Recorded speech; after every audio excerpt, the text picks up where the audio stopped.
Hello, welcome to be banker. दी संजीव, स्वागत दोस्तों हमारे चैनल बी बैंकर में। स्वागत है इस वीडियो में। दोस्तों इस वीडियो में हम लोग सीखेंगे बेसिक्स इंग्लिश, बिल्कुल बेसिक से बिल्कुल आसान भाषा में आसान तरीके से। बने रहिए वीडियो के अंत तक। चलिए शुरू करते हैं। बट उससे पहले आपसे गुजारिश होगी, अगर हमारे चैनल पर नए हैं तो प्लीज चैनल को सब्सक्राइब कर लीजिए, बेल आइकन जरूर प्रेस कीजिए ताकि आपको वीडियो की नोटिफिकेशन ऑन टाइम मिल जाए और हमें फॉलो कर सकते हैं किसी भी सोशल मीडिया प्लेटफॉर्म पे, चाहे वो फेसबुक हो, ट्विटर हो, टम्बलर हो, इंस्टाग्राम हो, टेलीग्राम हो, व्हाट्सएप हो। Everywhere we are and must like the video को लाइक जरूर कीजिए क्योंकि वीडियो जो है हमेशा की तरह टॉप क्लास A1 धांसू और झकास है। ओके, तो चलिए शुरू करते हैं दोस्तों।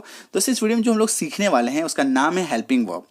आप समटाइम्स उसे बी वर्ब भी बुला सकते हैं या कभी कभी वो मेन वर्ब भी होगा, वो निर्भर करेगा कि सेंटेंस कैसा है। ओके, तो चलिए शुरू करते हैं दोस्तों अगर आपको किसी इंग्लिश वाक्य में इज दिख जाए, IS इज, तो समझ जाइए वहां पे है की मीनिंग छुपी हुई है। मतलब उस वाक्य के हिंदी में है तो होगा ही। अगर कहीं पे आपको एम दिख जाए, AM, तो समझ जाइए कि उसके हिंदी के अर्थ में लास्ट में हूं आ जाएगा। अगर आपको कहीं आर दिख जाए, ARER, तो समझ जाइए वहां पे हैं, है ना, बिंदु की मात्रा के साथ ये दिख जाएगा आपको लास्ट में। एग्जाम्पल से समझते हैं दोस्तों। अगर कहीं पे इज दिख जाए, जैसे कि ही इज अ डॉक्टर, तो लास्ट में है आ गया। देखिए वह एक चिकित्सक है, वह एक डॉक्टर है। Is not it. चलिए एम देख लेते हैं, AM। अगर कहीं पे इंग्लिश वाक्य में आपको एम दिख जाए, आई एम ए स्टूडेंट, तो लास्ट में हूं आ जाएगा। मैं एक विद्यार्थी हूं, मैं एक छात्र हूं। ओके, चलिए देखते हैं आर, ARE। अगर आपको कहीं पे आर दिख जाए, दे आर रीडिंग, कोई भी एग्जाम्पल हो सकता है ना। दे आर रीडिंग, तो लास्ट में है आ गया। देखिए दे आर रीडिंग, वे पढ़ रहे हैं। क्लियर है। चलिए अगर कहीं पे आपको वॉज या वर दिख जाए, देखिए ये वर, इसका प्रोनाउंसिएशन वेयर नहीं करते, है ना, वर, तो वॉज और वर दिख जाए तो समझ जाइए कि वहां पे हिंदी के लास्ट में आपको था, थे, थी कुछ ना कुछ मिल जाएगा। ये तीनों में से एक मिल जाएगा। क्यों? क्योंकि ये निर्भर करता है, था, थे, थी, क्योंकि वो पुल्लिंग है, स्त्रीलिंग है या एक वचन है, बहुवचन है, तो उस पर निर्भर करेगा। तो था, थे, थी में से कोई एक मीनिंग होगा। एग्जाम्पल से समझते हैं माय फ्रेंड। जैसे कि सी वॉज राइटिंग, वॉज दिख गया तो थी आ गया, चूंकि वो सी जो है वो लड़की है, स्त्रीलिंग शब्द है, तो वह लिख रही थी। अगर यहीं पे हो जाता ही वॉज राइटिंग, तो हो जाता वह लिख रहा था। ओके, चलिए वर के लिए समझते हैं। वी वर डांसिंग, हम नाच रहे थे, हम नाच रहे थे। We were dancing. क्लियर है माय फ्रेंड। अगर वर दिख जाए तो लास्ट में थे दिख जाएगा। क्लियर है। चलिए समझते हैं विल। दोस्तों सेल का प्रयोग तब होता नहीं है मॉडर्न ग्रामर में, SHALL, तो सिर्फ आपको विल को ही सीखना है। विल अगर दिख जाए तो लास्ट में क्या आ सकता है, गा, गे, गी, है ना। For example he will play cricket, वह क्रिकेट खेलेगा। अगर यहां पे होता सी विल प्ले क्रिकेट, तो वह क्रिकेट खेलेगी हो जाता। क्लियर है माय फ्रेंड। चलिए अब आते हैं कैन और मे में। कैन और मे का मतलब एक ही है, सकता है, सकती है, सकते हैं। अगर आपको वाक्य में, इंग्लिश वाक्य में कैन या मे में कुछ भी दिख जाए तो समझ जाइए कि लास्ट में सकता है, सकती है या सकते आ सकते हैं, है ना। तो आखिर डिफरेंस क्या है इन दोनों में, अगर दोनों का मीनिंग एक ही है तो। एग्जाम्पल से समझते हैं। जैसे कि अगर मैं कैन के एग्जाम्पल लूं, यू कैन लर्न इंग्लिश, आप अंग्रेजी सीख सकते हैं। कैन जो है माय फ्रेंड वो योग्यता दिखाता है, क्षमता दिखाता है, एबिलिटी को शो करता है। जैसे आप अंग्रेजी सीख सकते हैं तो ये क्षमता है ना, ये आपकी एबिलिटी है, ये आपकी योग्यता है ना, तो आप अंग्रेजी सीख सकते हैं। मे में क्या प्रॉब्लम है, मे जो है मीनिंग तो वही रहेगा, सकता है, सकती है, सकते हैं, सकता हूं, है ना। मे में क्या ये इशू है, मे आई कम इन सर, ये ना बहुत ही पोलाइट होता है, रिक्वेस्ट होता है, क्या मैं अंदर आ सकता हूं सर, बहुत ही रिक्वेस्ट के साथ ऑफिशियल यूज करते हैं, फॉर्मल यूज होता है मे का, है ना। May God bless you, may you live long, है ना। तो इस तरीके से इसको यूज करते हैं। मे मतलब सॉफ्ट स्पोकन के लिए यूज करते हैं हम लोग मे, और कैन जो है वो थोड़ा टाइट होकर के, can I come in, can I do it, है ना, इस तरीके से, या आई कैन डू इट, है ना, थोड़ा सा योग्यता, थोड़ा पुश के साथ उसका एक मीनिंग आता है। Okay my friend. चलिए समझते हैं कुड को। बहुत लोगों को इसमें डाउट होता है, कुड का मतलब क्या होता है। ये देखिए हिंदी के लास्ट में आपको कुड में दिख जाएगा सका, सकी, सके, सकता था, सकती थी, सकते थे। इन 6 में से कुछ भी आपको एक यूज कर डालना है। जैसे कि एग्जाम्पल मैं दूंगा, आपको क्लियर हो जाएगा। आई कुड डू इट, मैं यह कर सकता था। कुड दिख गया तो लास्ट में क्या आ गया, सकता था, आई कुड डू इट।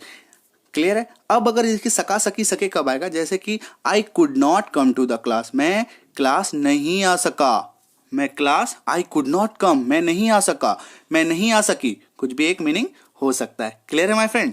चलिए समझते हैं हैज और हैव को, और साथ ही साथ हैड को भी।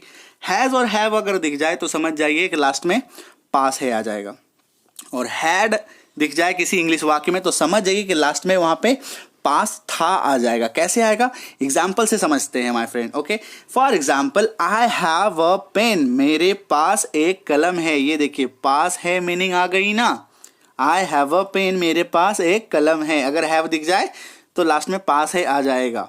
क्लियर है? अब हैज के लिए देख लेते हैं। ही हैज अ कार, तो क्या आ जाएगा लास्ट में? पास है आ जाएगा। ये देखिए उसके पास एक कार है, he has a car. Clear है दोस्तों? अब समझिए आप एक चीज कि हैज और हैव मेन वर्ब भी है और हेल्पिंग वर्ब भी है। अभी जो हम लोग सीख रहे थे ये कहीं ना कहीं मेन वर्ब है ना। अब समझते हैं हेल्पिंग वर्ब की तरह से इसका कैसे यूज होता है। तब उसका मीनिंग कुछ नहीं होगा। तब जो है आप सोचिए कि हैज और हैव इसका पास होगा, नहीं, इसमें कुछ मीनिंग नहीं होगा। ये फिर सेंटेंस की प्रकृति पर निर्भर करेगा, उसके नेचर पर डिपेंड करेगा। मैं आपको एग्जांपल देता हूं, क्लियर हो जाएगा। जैसे कि यू हैव स्टडीड, आप पढ़ाई कर चुके हैं या आपने पढ़ाई कर ली है। अब यहाँ पे ये भी हो सकता है you have been studying, have फिर भी है, आप पढ़ाई करते आ रहे हैं, है ना। तो हैव दो जगह यूज होता है। एक तो यूज हो जाता है परफेक्ट के साथ, परफेक्ट टेंसेस के साथ होगा, है ना। परफेक्ट यानी कि मैं यहाँ पे बात कर रहा हूँ प्रेजेंट परफेक्ट।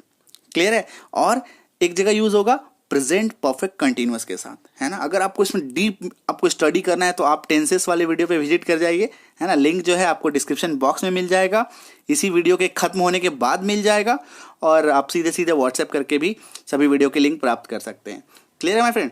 तो अभी हम लोग आप ये समझिए कि हैव को हम लोग हेल्पिंग वर्ब की तरह से भी यूज करते हैं, लेकिन अगर सिंपली आप यूज करें तो ऐसे भी यूज कर सकते हैं। आई हैव अ पेन, मेरे पास एक कलम है। ही हैज अ कार, उसके पास कार है, मतलब पास है। ये इस तरीके से सेंस में आप इसको यूज कर सकते हो। बट मैं आपको इसलिए बता रहा हूं कि ताकि आप घबराएं नहीं कि सर हैव को हम लोग और भी एक दो जगह देखते हैं, है ना। तो घबराना नहीं है, उसके लिए क्या करना होगा? टेंसेस सीखना होगा। क्लियर है? बट बेसिक मीनिंग यही थी। Clear my friend? जैसे कि सोहन हैज स्टडीड, उसने पढ़ाई कर ली है। अब देखिए हैज तो है, लेकिन यहाँ पे मीनिंग पास है नहीं होगा, यहाँ पे कोई मीनिंग नहीं होगा। यह एक हेल्पिंग वर्ब है, मदद कर रहा है ये। क्लियर है?